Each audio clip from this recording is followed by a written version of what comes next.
ഓം ശ്രീ ഗുരുവേ നമ.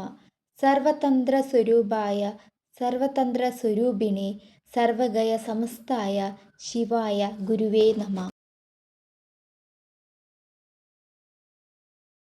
കളരിവന്തരവും ആത്മരക്ഷയും. കളരിപ്പയറ്റിൽ. കേരളത്തിൻ്റെ തനത് ആയോധന കലയായ കളരിപ്പയറ്റിൽ ശാരീരികവും മാനസികവുമായ ആരോഗ്യ സംരക്ഷണത്തിനുള്ള വായ്മുറകൾ ശാസ്ത്രീയമായും ചിട്ടയായും സമന്വയിപ്പിച്ചിരിക്കുന്നു. ഈ വിശിഷ്ട കലയ്ക്ക് രൂപം നൽകിയ പൂർവാചാര്യന്മാരെയും ഗുരുഭൂതന്മാരെയും വണങ്ങിക്കൊണ്ടാണ് കളരി പരിശീലനം ആരംഭിക്കുന്നത്. ആത്മരക്ഷയും ആരോഗ്യവും. ആത്മരക്ഷയുടെ പ്രാധാന്യം. കളരിപ്പയറ്റിലെ പാഠവിഷയങ്ങൾ ആക്രമണത്തിനും പ്രതിരോധത്തിനും ഒരേപോലെ ഒതുക്കുന്നതാണെങ്കിലും ആത്മരക്ഷയ്ക്കാണ് ഇത് മുൻഗണന നൽകുന്നത്. സർവതല രക്ഷ.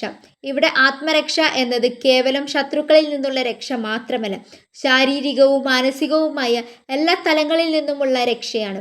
ശരീരം ക്ഷേത്രമാണ്, ആരോഗ്യമാണ് സമ്പത്ത്. നമ്മുടെ ശരീരത്തെ ഒരു ക്ഷേത്രമായിട്ടാണ് ആചാര്യന്മാർ കാണുന്നത്. ക്ഷേത്രത്തിന് നൽകുന്ന അതേ പരിശുദ്ധിയോടെയും ഭക്തിയോടെയും ദേഹത്തെ സംരക്ഷിക്കണം. പൂത്തറയും സപ്തമാതാക്കളും. കളരിയുടെ പ്രധാന ഭാഗമായ പൂത്തറയ്ക്ക് 7 തട്ടുകളാണ് ഉള്ളത്.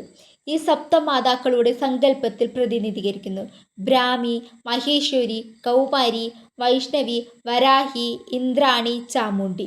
ഈ 7 പടികളായിട്ടാണ് പൂത്തറയിൽ പ്രതിഷ്ഠകളും മന്ദിരവും ക്രമീകരിക്കുന്നത്.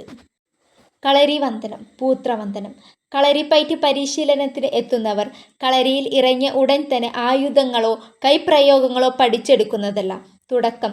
ആദ്യം ശരീരമാസകലം എണ്ണയോ തൈലമോ തേച്ച് കച്ചകെട്ടി വലതുകാൽ തൊട്ടു വന്ദിച്ച് പൂത്രവന്ദനം ചെയ്യുന്നു. പ്രാധാന്യം. സൂര്യനമസ്കാരത്തിനു തുല്യമായ പ്രാധാന്യമുള്ളതും ഭക്തിരസപ്രധാനവുമായ ഒരു പരിശീലനമാണിത്. കളരിയുടെ ധ്യാനത്തിൻ്റെ ഹരിശ്രീ ഇവിടെ നിന്നാണ് ആരംഭിക്കുന്നത്. ദിനചര്യ. നിത്യവും കളരി അഭ്യാസം ആരംഭിക്കുന്നതിന് മുൻപും പരിശീലനം കഴിഞ്ഞ് കച്ച അഴിക്കുന്നതിനു മുൻപും കളരിവന്ദനം ചെയ്യേണ്ടതുണ്ട്.